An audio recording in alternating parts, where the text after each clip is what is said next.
Late one night, Daniel found himself wandering the empty halls of Ridgewood High School. His history project had taken longer than expected, and he hadn't realized how much time had passed until he saw the clock reading well past midnight. The silence in the school now felt thick and unsettling, as though the walls themselves were closing in around him. Ridgewood High was an old building, and everyone in town knew about its peculiar history. Students would swap ghost stories in the cafeteria, claiming to have seen strange lights or heard footsteps echoing through empty corridors. But those tales felt distant and unreal until tonight.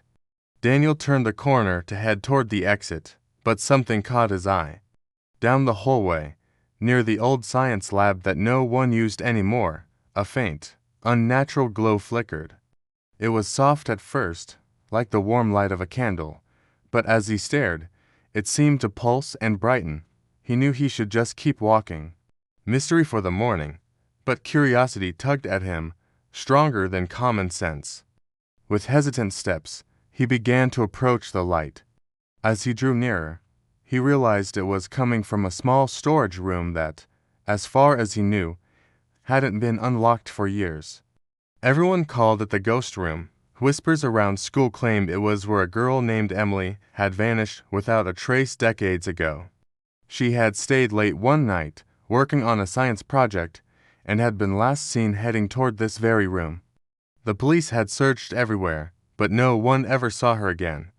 Her family moved away, and Ridgewood High carried on, haunted only by its whispers and rumors. As Daniel reached the door, he noticed it was slightly ajar. The glow seemed to be coming from within, flickering like a heartbeat. He took a deep breath and pushed the door open, heart pounding as he stepped inside. The room was small, cluttered with old lab equipment and shelves filled with dusty textbooks from a forgotten era. In the center of the room, sitting on a table covered in dust, was an old, withered leather-bound journal. It looked completely out of place, as though someone had just left it there in a hurry. He realized this was the girl everyone whispered about, the one who'd vanished years ago.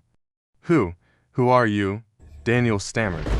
"They never found me," she whispered, a tear slipping down her cheek. "And now I'm trapped here, bound to this journal. Someone has to take my place, so I can finally leave." Daniel's heart raced as he grasped what she was asking. "Take your place? What do you mean?" But the girl didn't answer. Instead, she moved closer, her form flickering in and out like a faulty TV signal. She reached out a hand, her fingers cold and ethereal as they brushed against his. "No," he muttered, backing away. "No, I won't do it." The door behind him slammed shut, trapping him inside. He lunged toward it, desperately pounding and trying to open it, but it wouldn't budge. A chill settled over the room as he felt the presence closing in behind him. He turned to see her once more, her eyes filled with sorrow and something darker. "Please, I just want to be free," she whispered again, before vanishing.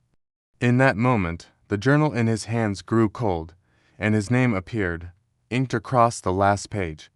The final sentence sent a shiver through his spine. "Another will read this, and then it will be your turn to leave." When the school opened the next morning, the janitor found the storage room door wide open, but no sign of Daniel, only the journal resting on the dusty table, waiting for the next curious soul.